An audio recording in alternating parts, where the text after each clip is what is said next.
अच्छा, आज की इस वीडियो में जो है वो हम अपने पास लूप्स के बारे में देखते हैं कि जावा के अंदर हम लूप को किस तरह से यूज करते हैं।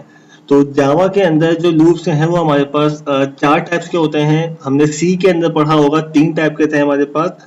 तो सी के अंदर मैंने डिटेल में पढ़ाया था, तो मैं यहाँ पे डिटेल में नहीं बताऊंगा आपको। उम्मीद है कुछ ना कुछ तो आपको पता होगा लूप के बारे में। अगर आपको डिटेल में पढ़ना हो तो आप मेरी सी की वीडियो देख सकते हैं। मैं क्विकली इसके अंदर बताऊंगा फिर नेस्टेड लूप, और फिर जो चौथा लूप है फॉर ईच का, वो भी इसके अंदर मैं डिफाइन करूंगा।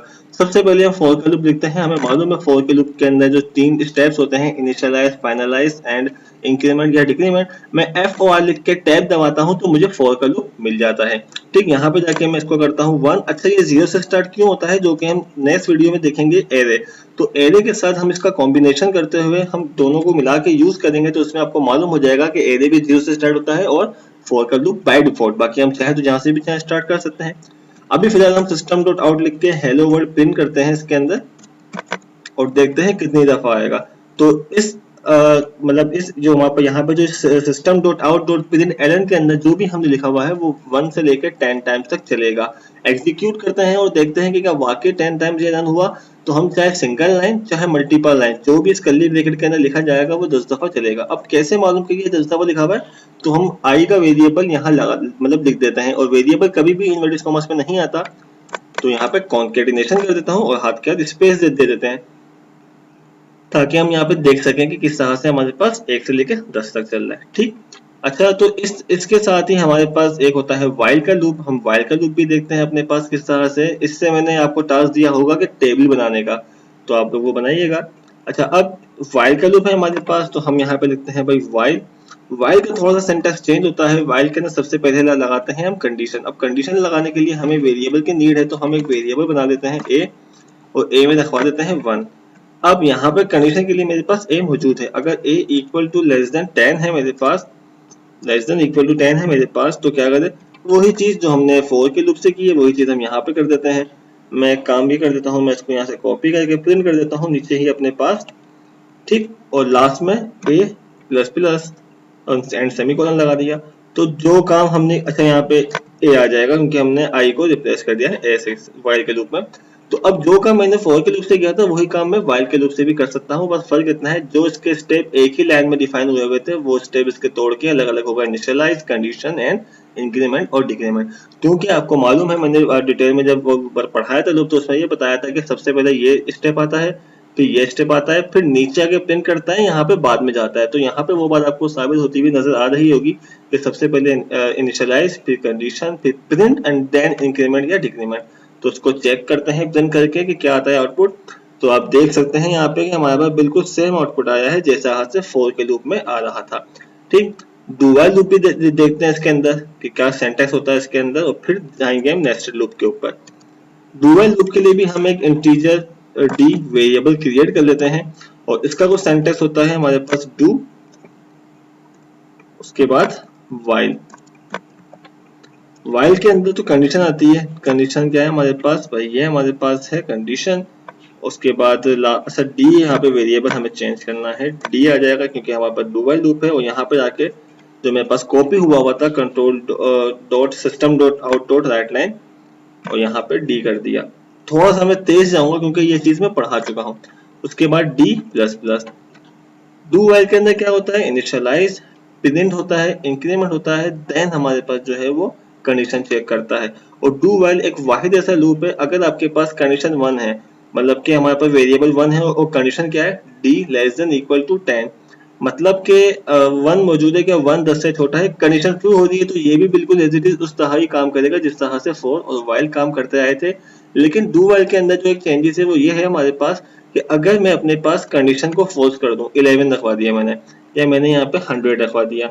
अब 100, क्या 100 छोटा है 10 से, कंडीशन फोर्स हो रही है, तो कंडीशन फोर्स होने के बावजूद भी ये एक दफा लाजमी चलता है। एग्जीक्यूट करते हैं और देखते हैं, आप देखेंगे कि वो एक दफा लाजमी एग्जीक्यूट हुआ।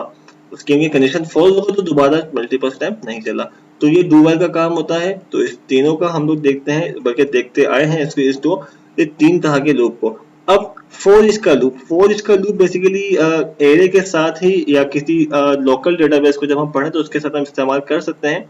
मैं सेंटेंस बता देता हूँ आपको, क्योंकि एरे अभी हमने पढ़ा नहीं है, क्योंकि नेक्स्ट वीडियो में हम पढ़ेंगे। तो मैं अभी यहाँ पे क्विकली बना देता हूँ, एक एरे बनाता हूँ मैं और इसके अंदर मैं कुछ वैल्यू लिख देता हूँ। ठीक है, मैंने एक एरे बना लिया। किस तरह से बनता है ये हम नेक्स्ट वीडियो में डिटेल में पढ़ेंगे। अभी मुझे सिर्फ फॉर ईच का लूप बताना है, क्योंकि जस्ट कुछ लोगों को पता ही नहीं होता, क्योंकि यहाँ पे हम फॉर ईच नहीं लिखते, हम फॉर ही लिखते हैं।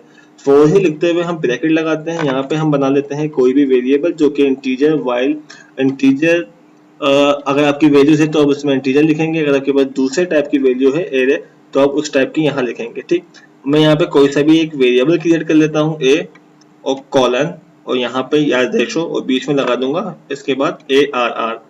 अब ARR एक ऐसा वेरिएबल है जो कि एरे टाइप का है, जो कि हमने कहा कि इसको डिटेल में पढ़ेंगे हम नेक्स्ट वीडियो में। और उसके अंदर 3 वेरिएबल है। अब तक ऐसा नहीं था, तो एक वेरिएबल एक वैल्यू ले सकता था, अब एक वेरिएबल है 3 वैल्यू लिए। तो उसको चलाने के लिए हमने इस लूप से भी कर सकते हैं, लेकिन फॉर एक नया लूप है तो हमने कहा उसको पढ़ते हुए चले।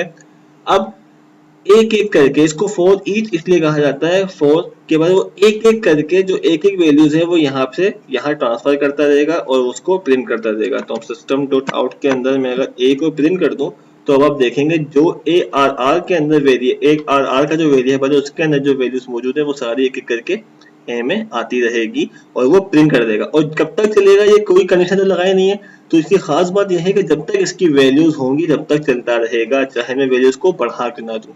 एग्जीक्यूट करते हैं और इसको देखते हैं कि आपके सामने यहाँ पे सारी वैल्यूज प्रिंट कर चुका है। ठीक, तो ये हमारे पास फॉर ईच होता है। ठीक, इसको भी कमेंट करते हैं। अब आते हैं हम नेस्टेड लूप की तरफ। ठीक, तो सबसे पहले हम एक काम भी करते हैं, फॉर का एक लूप यहाँ पे टैब के साथ आई प्रिंट कर देते हैं हम यहाँ पे और इक्वल टू यहाँ पे 10। और इसके अंदर मतलब इसके अंदर हम कोई चीज प्रिंट नहीं कर रहे, हम इसके अंदर एक और लूप लगा देते हैं।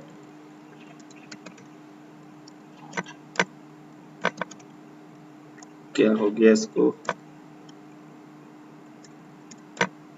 ठीक, समटाइम ये हो जाता है तो आप उसको बैक करके इंटर करके मतलब थोड़ा सा वो इंटेलिजेंस जो है उसको शो नहीं करता। जे स्टार्ट करते हैं 1 से एंड जे इक्वल टू 10 और यहाँ पे। अब ये दो लूप हम यूज क्यों करते हैं? दो लूप हम यूज करते हैं बेसिकली रोज एंड कॉलम को दोनों को मिला के अगर मुझे multiples rows and multiples columns का काम करना है तो हम यूज करेंगे नेस्टेड लूप का इस्तेमाल। सपोज कर लेते हैं कि अब इसके अंदर कौन सा रो है, कौन सा हमारे पास जो है वो इसके अंदर कॉलम है।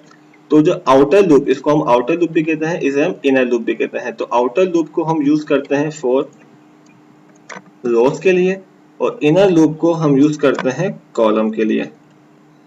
ठीक, तो एक रो, अब आपके पास कितनी रोज कितने कॉलम्स है तो आपको इस तरह से मल्टीपल टाइम चलाते हैं। सपोज कर लेते हैं कि ये कितनी दफा चलेगा।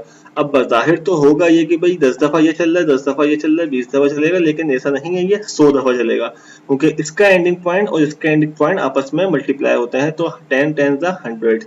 इस तरह से अगर मैं यहाँ पे करता हूँ 3 and 3 तो अब ये 6 दफा नहीं, ये 9 दफा चलेगा, क्योंकि 3 3 9 रोज एंड कॉलम आपस में मल्टीप्लाई हो जाते हैं। अब इसके अंदर हम प्रिंट करते हैं कोई भी चीज।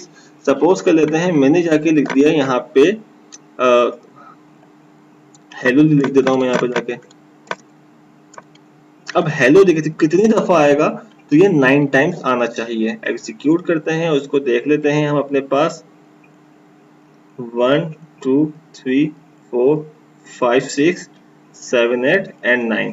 ठीक, तो इस तरह से आया हमारे पास। अब इसके अंदर ये 3 दफा चला, ये 3 दफा चला, लेकिन किस तरह से? तो ये कुछ इस तरह से एग्जीक्यूट होता है कि i equal to 1 i less than 3। क्या कंडीशन ट्रू हो रही है? बिल्कुल ट्रू हो रही है, तो ये नीचे आ जाएगा। नीचे आने के बाद कुछ भी प्रिंट नहीं करेगा। और यहाँ पे क्या मौजूद है? j। क्या j एक और लूप मौजूद है यहाँ पे? तो यहाँ पे चेक करेगा कि क्या j इक्वल टू 1 और उसके बाद क्या j लेस देन 3 है? हाँ है। तो फिर आके क्या करेगा? प्रिंट कर देगा। मतलब यहाँ तक मेरे पास i के अंदर भी 1 मौजूद है और j के अंदर भी 1 मौजूद है, तो ये एक दफा प्रिंट हो गया। ठीक, उसके बाद अब ये कहाँ जाएगा? अब ये j वाले लूप कंप्लीट कर देगा, फिर i पे जाएगा। मतलब ये खत्म होने के बाद j प्लस प्लस, क्योंकि थर्ड स्टेप पे यहाँ आ जाएगा हमारे पास प्रिंट करने के बाद, थर्ड स्टेप कंप्लीट करने के बाद j प्लस प्लस। अब दोबारा चेक करेगा कि क्या j लेस देन 3 है, क्योंकि अब प्लस होने के बाद 2 हो गया होगा, तो वो दोबारा आके हेलो प्रिंट कर देगा। तो अब मेरे पास i अभी भी 1 होगा और j 2 हो जाएगा। अगर मैं आपको इस तरह मतलब ये वाला कंप्लीट होगा 3 तक, फिर जब 4 पे फॉल्स हो जाएगा फिर जाएगा दोबारा i पे, i में इंक्रीमेंट करके 2 करेगा, क्या 2 लेस देन 3 है, फिर ये अंदर आएगा, मतलब रो एक दफा चलेगी और जो कॉलम है वो मल्टीपल्स टाइम चलता रहेगा। तो मैं इसको भी प्रिंट करके आपको दिखा देता हूँ एक दफा आउटपुट, कि यहाँ पे मैं लिख देता हूँ भाई i इक्वल टू, इसको मैं हार्ड कोड कर देता हूँ और प्लस i।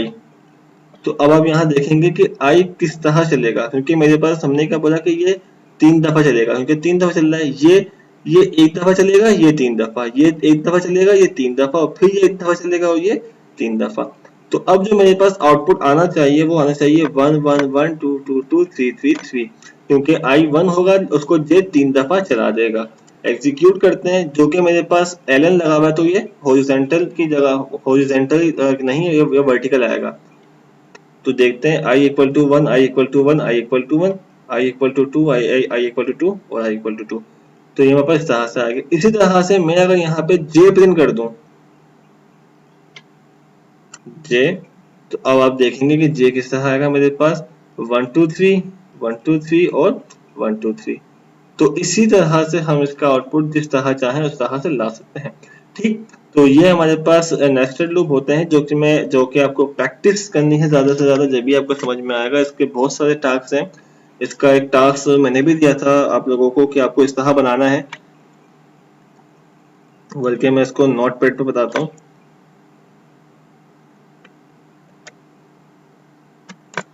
ठीक, मैं आपको बताता हूँ। सपोज करते हैं आपको कुछ इस किस्म का टास्क बनाना है।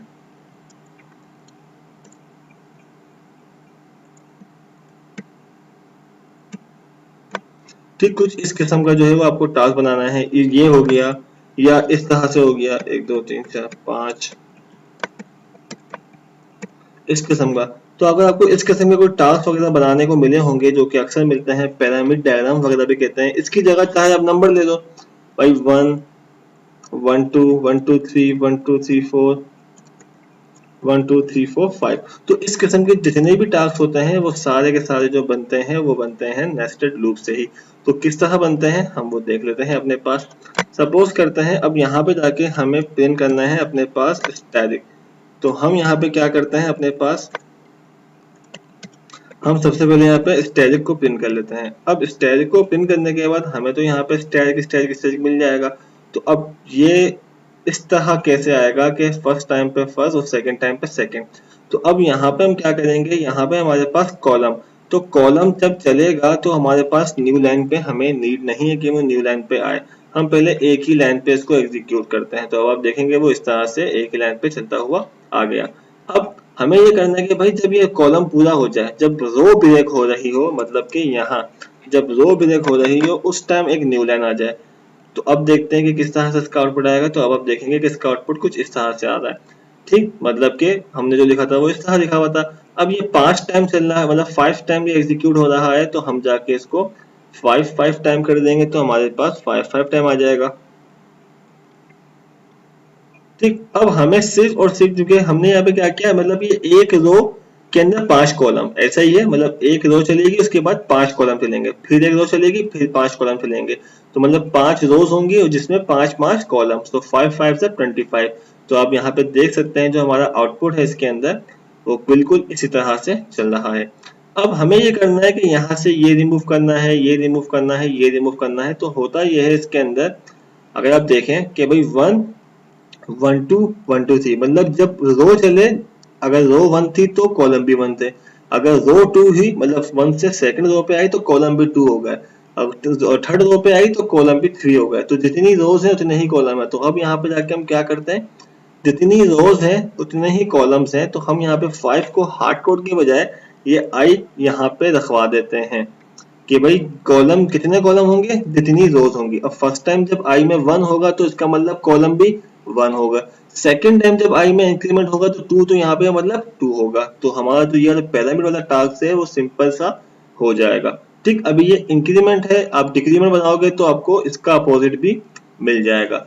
नंबर्स आपको प्रिंट करने हैं तो वो भी हम प्रिंट कर लेते हैं। आपको बस इन्वर्टिस, यहाँ पे इन्वर्टिस कॉमास के अंदर मैंने स्टार बनाया हुआ था, इसको आप हटा के आई को प्रिंट करें या जे को प्रिंट करें। आई को प्रिंट करेंगे थोड़ा सा मुख्तलिफ आपको आउटपुट मिलेगा, तो अगर जे को प्रिंट करेंगे तो आपको इस तरह से आउटपुट मिल जाएगा। तो इस तरह से आपके पास टास्क होते हैं। इसका काम ये होता है कि रोज एंड कॉलम तो हम इस तरह से काम कर रहे होते हैं अपने पास कॉलम्स एंड रोज को मिला के। यही काम आप बिल्कुल वाइल में भी कर सकते हैं, और जो भी लूप है उसके अंदर आप लूप के साथ लूप का इस्तेमाल कर सकते हैं। बस ये याद रखना है कि ये कर्ली ब्रैकेट के अंदर होगा। अगर मैं इसको बाहर कर दूंगा तो आउटपुट्स और जो काम है इसका वो बिल्कुल ही डिफरेंट हो जाएगा। ठीक, तो अगर आपको कोई भी कंफ्यूजन हो तो आप मुझे नीचे कमेंट कर सकते हैं, क्योंकि मैंने डिटेल में नहीं पढ़ाई, क्योंकि ये मैं पिछली वीडियो में बता चुका हूँ आपको। पीएचपी के अंदर भी मैंने बताया है और मैंने सी में भी बताया है। ठीक, मिलते हैं नेक्स्ट वीडियो में एरे के साथ। तब तक के लिए अल्लाह हाफिज।